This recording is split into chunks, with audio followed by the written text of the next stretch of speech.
Hello, I'm Rachel from Douentza Garden in Ireland, and it is now April. I think perhaps the most glorious month of all for those of you who garden.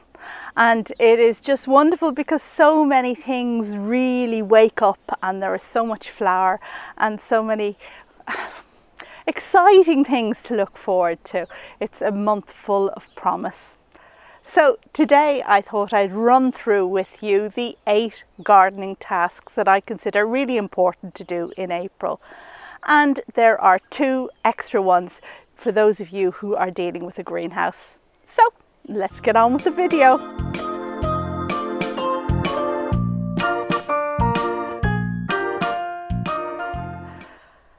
Isn't April just such a glorious time? We have tulips budding, we have a bit of bright sunshine, we have birds singing, and it makes us so glad to be gardeners. Now, as I already mentioned, I'm going to run through with you the 8 gardening tasks that I do in April and perhaps you want to do as well. There are 2 tasks for those of you who have a greenhouse, and those of you who wanted to see an update on my knitting, well, that'll be at the very end. For anyone who's new to my channel, I garden in Southern Ireland and my hardiness zone roughly equates to hardiness zone 9, although we don't use that system here in Ireland. It reflects the temperatures we get, but not the lack of sunlight that we sometimes have in summer and the lots and lots of rain that people in the States who garden in hardiness zone 9 wouldn't have to deal with. April, I guess, is the month when I begin to enjoy the garden.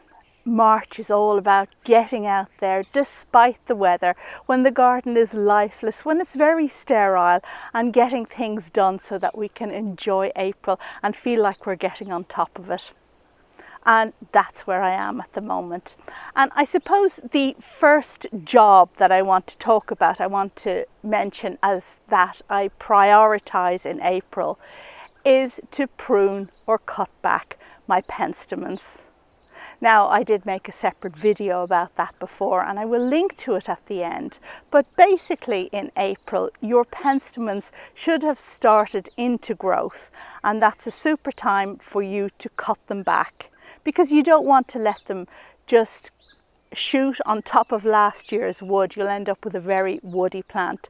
So in April you're going to cut back pretty much to the base 2 budding shoots. And this is a task that you can also do for sub-shrub salvias, which I've talked about previously, and for Diascia personata, if you happen to grow that. The second task I prioritise in April is to divide or move perennials. I guess this really is the last chance to do that if you haven't already done it in March. And I've done most of my moving and dividing this year already in March, but there are certain perennials that need to be done in April, such as Alstroemeria. So if you have those and if you want to divide them, then now is the exact moment that you should do it. If you look at the RHS website, which is an amazing and wonderful resource, it says that most perennials benefit from division every 2 to 3 years. Now, any of you who, like me, have a large garden will know that this is not something the average gardener does. We can't be dividing everything every 2 to 3 years. We would just end up with too many extra plants that need to be composted. Most perennials, I would say, don't need to be divided that frequently, and they can be let sit for many years. We'll come on to that in a few minutes. So what are the indications that you should divide a perennial?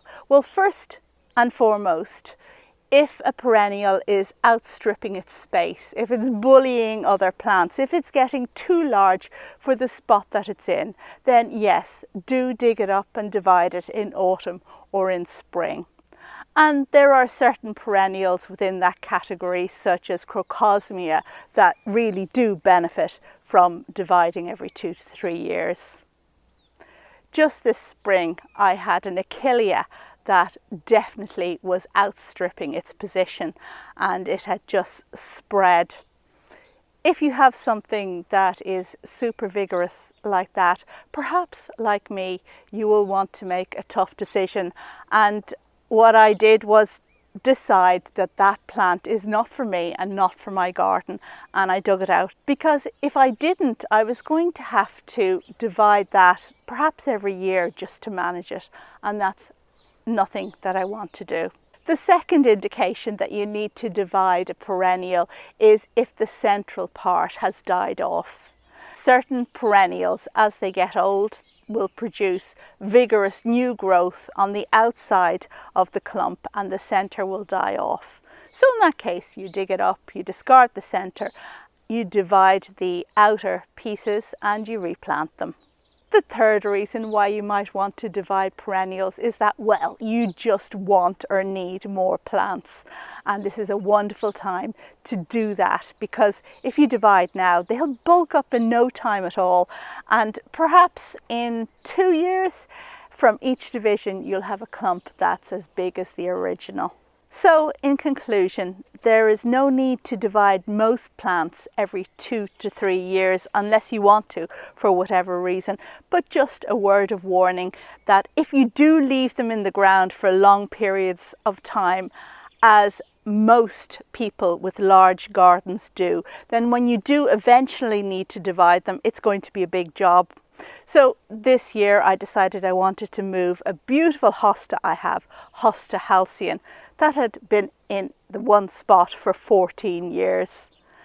As I started to dig it up, I realised that there was no way I could move this plant without dividing it, because it was just too big. So I ended up dividing it and moving it around. So weigh up whether you want a bigger job eventually or lots of work every year. The third job for April is to deal with seedlings. So April is a wonderful month to sow many seeds, sunflowers for example, and I do have a separate video about that which I'll link to at the end of this one. There are some plants that can have their seeds sown in the ground now at this time of year. But for those of us who've started our seedlings already, it is also the month for moving those out to the greenhouse. So I start a lot of seedlings on heat in the house in March, and I do need to transition them out to the greenhouse so that they become sturdier and grow stronger. And also I need to pot on. Unfortunately, this year has been extremely cold, and I have noticed that the seedlings that I've brought out to the greenhouse have struggled a bit. They've kind of stalled, whereas the ones that are in the house are growing big and lush, and thankfully no problems with aphids or anything like that yet, which is something that can crop up if you're growing seedlings indoors. So yeah, sow what is good to sow in April, whether it's in the soil if it's warm enough, whether it's in pots like sunflowers, and transition your seedlings from warmer, more cosseted places out to the greenhouse and start hardening them off. The fourth job for April is to tie in those clematis. You may have had to cut back your clematis because you wanted to paint an arch or a trellis that the plant grows up of, like I did this year. And if you did, then those plants will be resprouting, and it's a good idea to get them off to a good start and tie them in where they need to be tied in. And the fifth job for April has to do with boxwood, if you grow it. Come with me. If, like me, you grow boxwood or buxus, which is the correct botanic word for it, it is a good idea at this time to give it some foliar fertilizer and just spray it on all of the new shoots. And this is very important just for the general health of the plant, but also to avoid the dreaded box blight. Oh yeah. And April is the perfect month for planting.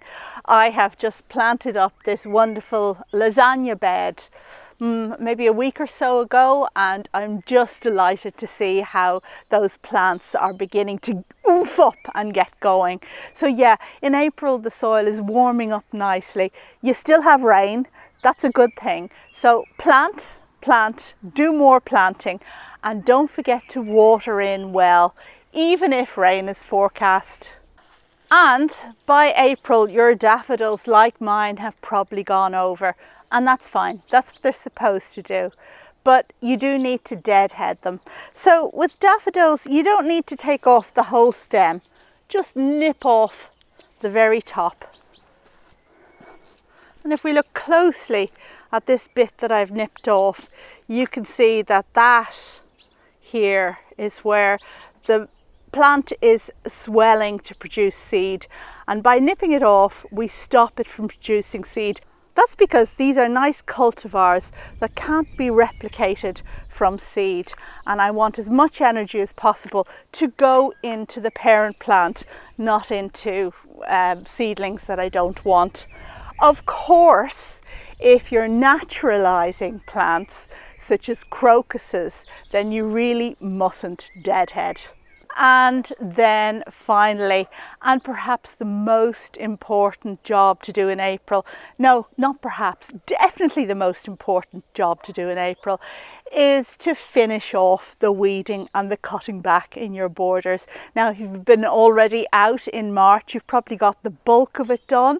If you haven't, and you're new to the party and you've just gotten out at the beginning of April, well, that's okay, you still have time, but prioritise the weeding, because all of those beautiful plants that you spent a lot of money on and planted in the ground with a lot of love, well, they're just not going to have a chance if they're surrounded by weeds, and you're not going to enjoy looking at them either.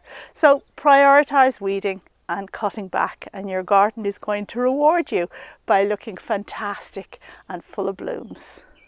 And then finally, there are 2 greenhouse tasks I wanted to mention, and the first is to do with pelargoniums.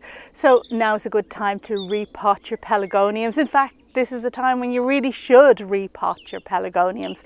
And if you want to give them a new boost of life, then I did make a video on how to do that. So basically, you take the plant out of the pot, you remove any soil you can easily take off, and you slice a bit across the base horizontally. Just slice off those roots and then repot in the same pot, perhaps with fresh new soil. Pelargoniums, of course, are generally referred to as geraniums, being the common name for what really should be called pelargoniums. So if you've got any pellies, then do that now. And then finally, if you grow cacti or succulents, then you have no doubt been giving them no water over the winter, whether they're in your house or whether they're in your greenhouse. Well, April is the time when you commence re-watering. Now, I perhaps re-watered the ones in the house a few days before the ones in the greenhouse, but it's still April when I do that. And the ones that are in the greenhouse, I just keep an eye on the weather. So if it's going to be particularly cold on a particular night, then I don't start the watering on that day. I wait a few days until the weather has kind of cheered up a little bit so that they don't get shocked too much. And I re-water them first thing in the morning so they've a chance to dry out a little bit before the coolth of the evening sets in. Coolth, is that a word? I don't know. So those are my 10 tasks for the garden and the greenhouse for April, which I hope has been useful to you. If there are other ones that you do that you want to mention down below, I'd be very happy to hear it. And just before we finish up, I do have a little something to show you. Okay, so this is to do with knitting, and some viewers asked to see my knitting. So if you're not interested in that, please feel free to switch off now, but don't forget to give the video a thumbs up and to subscribe to me if you haven't done so already before you go. And so bye bye to you. But for those of you who were interested in my knitting, and I think it was back in the February video, I talked about how I hadn't been able to do much in the garden, so I'd been doing a knitting of flowers because it's all about flowers with me. And I talked about knitting a jumper called the ranunculus. Well, I didn't do that because, well, a lot of reasons. I couldn't hit gauge and whatever. So I decided to do something else instead. And you'll be pleased to hear that it is also florally themed. So this is the jumper I have been knitting, and this one is called Golden Poppy. Golden Poppy. So arms still to be knitted, as we can tell, and if we go in close you can see the design on it. And this jumper is from a beautiful pattern by the German designer Eleanor Martensen, and I absolutely just love her work, so I've really been enjoying that. I'm going to look quite nice, aren't I, when this is all finished and I've got the arms up and running. The arms also have a bit of the pattern going down here, and then they're just plain. So yeah, there we go. Very pleased with myself.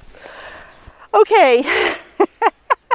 I guess that's enough off-track material. Thank you very much for watching, and I hope you enjoyed the video. If you did, please jot your comments down below. I love to read those comments when they go underneath the video. And well, enjoy your spring, enjoy your April, because spring really is here now.